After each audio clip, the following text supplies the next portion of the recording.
Ah, o Watchmen é muito bom. Eu acho que a bruxaria do Alan Moore não pegou no Damon Lindelof. Nós curtimos muito a primeira impressão que o episódio piloto de Watchmen deixou. E a gente tá muito curioso pra ver o que vai render e estamos loucos pra que chegue semana que vem. Se você curtiu também, ou se você não curtiu, se você é da turma que acha que a obra do Alan Moore é intocável e pererê, que ele é um deus da HQ e não devia adaptar, comenta aqui. Vamos conversar. Lembrando que nada do que a gente falar aqui é uma palavra final, são apenas nossas impressões. A gente vai trazer algumas comparações com fatos reais, com a nossa realidade, algumas referências da HQ, algumas autorreferências, enfim. A gente vai discutir um pouquinho sobre a série, mas lembrando que passa muita coisa despercebida, são só alguns detalhes que nos chamaram bastante atenção mesmo.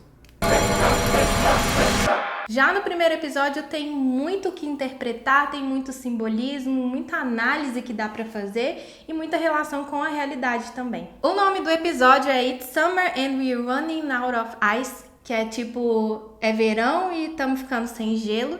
E isso é um trecho de uma música tirada do musical Oklahoma, que aparece aí nesse episódio algumas vezes. Aparece no nome, aparece o próprio espetáculo em um trecho.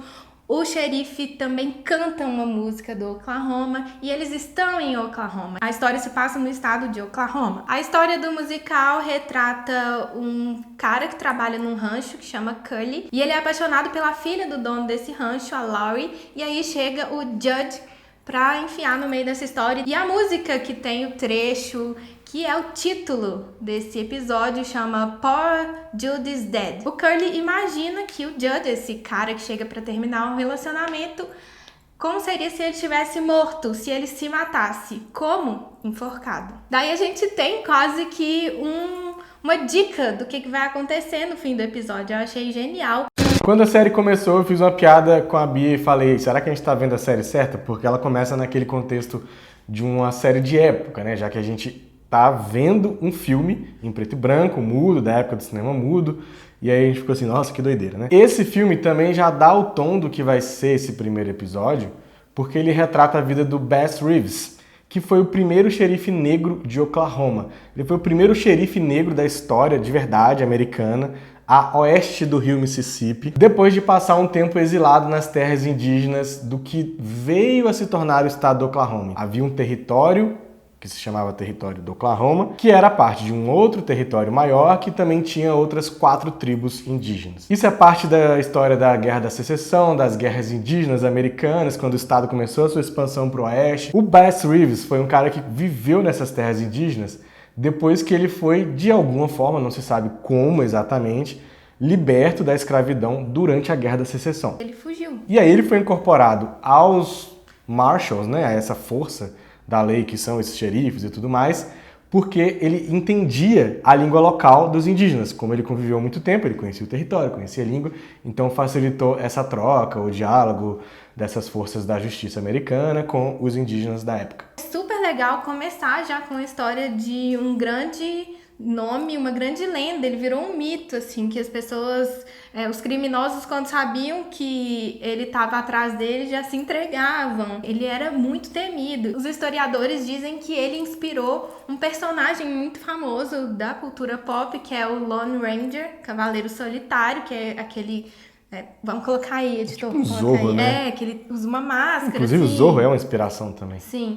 Ele tem uma fala nesse filme que é muito Watchmen também, que é: hoje não vamos trazer a justiça das ruas, confiem nas leis. Que é justamente o oposto do contexto de Watchmen. É interessante que esse filme foi uma espécie de homenagem do Damon Lindelof a um cineasta afro-americano muito importante chamado Oscar Micheaux. Ele fazia um cinema extremamente político. Os filmes do Micheaux, inclusive, eram a reação ao Nascimento de uma Nação, do Griffith, que é um grande clássico da história do cinema, mas também é um dos filmes mais racistas da história do cinema. A gente vai deixar link aqui para uma análise sobre esse filme especificamente, para quem quiser ler, quem se interessar, e porque a gente não vai se aprofundar no filme aqui, né, no Nascimento de uma Nação. There's a vast and insidious conspiracy at play. Além do Bass Reeves, algo muito importante que acontece logo depois da criança assistindo ao filme é esse motim, essa rebelião como ficou conhecido na história, que aconteceu em Tulsa em 1921. Um massacre racial, os brancos atacando essa comunidade negra muito bem sucedida que existia ali. São poucos minutos de tela, mas teve um trabalho bem grande envolvido de pesquisa, de reconstituição do local, feito pela equipe de Watchmen, e é muito importante isso ter sido retratado, esse fato real, duro, da história dos Estados Unidos, porque é pouco falado. Não se estuda tanto esse fato, não se toca nesse assunto, e muito menos na cultura pop, muito menos tendo isso retratado em uma série de televisão nas primeiras cenas, como fez o Watchmen. A própria produção da série falou que nunca tinham escutado, nunca tinham estudado sobre essa rebelião em Tulsa. Those fuckers are trying to start a war. Na série, o garotinho que tá assistindo o Bass Reeves no cinema, que se chama Will Reeves, eu não sei se a gente ainda vai descobrir se isso é uma homenagem, se ele realmente tem um parentesco ligado ao Bass Reeves. Ele sobrevive ao massacre de Tulsa e chega nos tempos atuais. O garotinho virou aquele senhor que tá do lado do xerife, enforcado, e que tava de fora da padaria, aquele senhor na cadeira de rodas.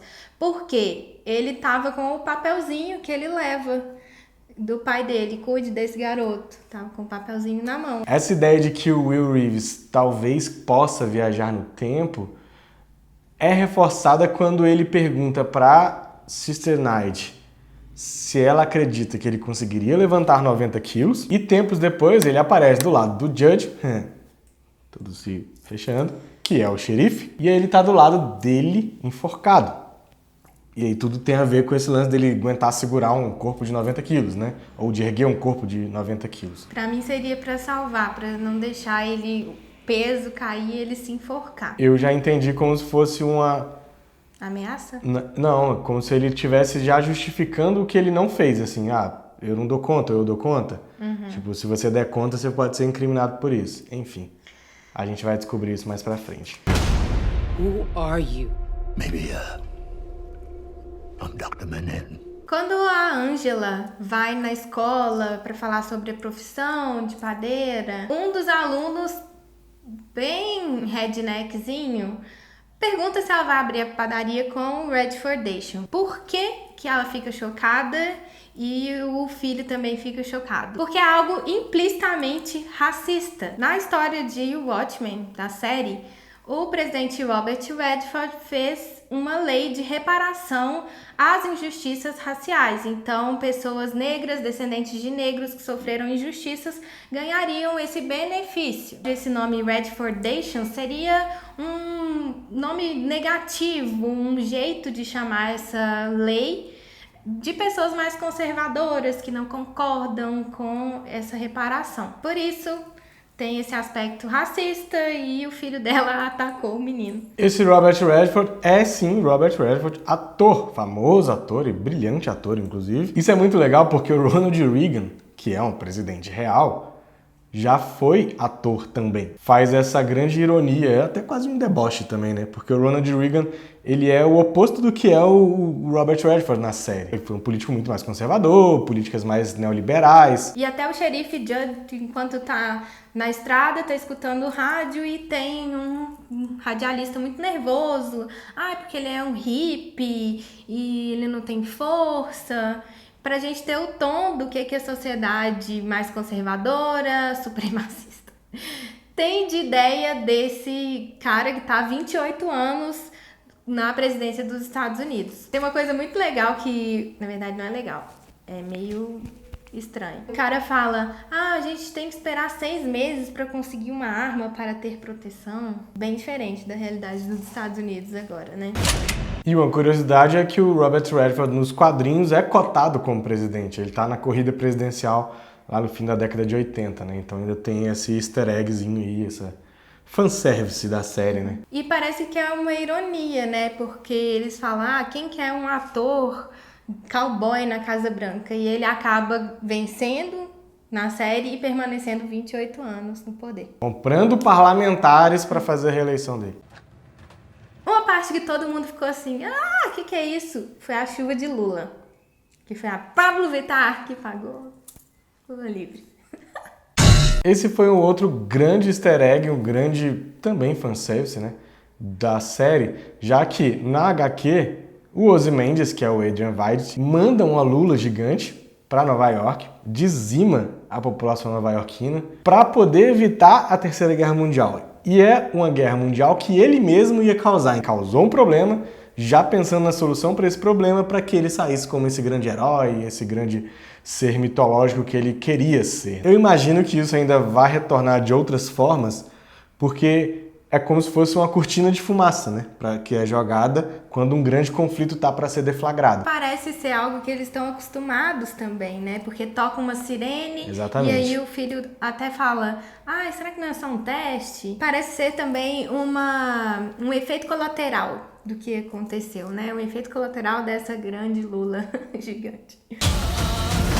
O primeiro episódio já dá o tom do que vai ser essa discussão sobre vigilantes. Essa história se passa 30 anos depois do fim da história da HQ e se passa numa realidade alternativa em que os policiais têm que esconder o seu rosto por causa de um acontecimento específico, foi o estopim para isso, chamado Noite Branca. Eu acredito que nos próximos episódios a gente vai saber melhor o que aconteceu nessa Noite Branca. Provavelmente tem a ver também com questões supremacistas, né? E a Angela, que é a Sister Knight, já citou que ela sofreu um atentado, levou um tiro e por isso ela tinha deixado de ser policial. Quando, na verdade, ela virou uma vigilante também. O Watchmen consegue trabalhar isso, esses limites dos vigilantes, dos super-heróis e o que a população faz com isso. Nesse caso, tem aí uma reação de um grupo supremacista,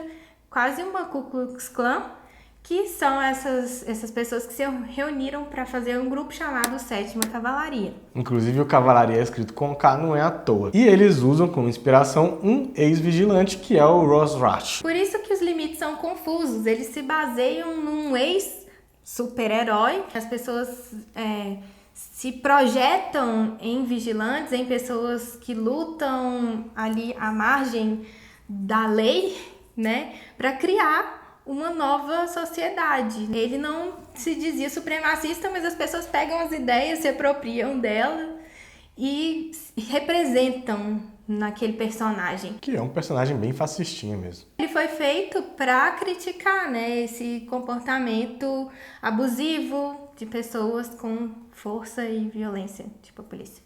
If I knew the answer to that, I wouldn't be wearing a mask.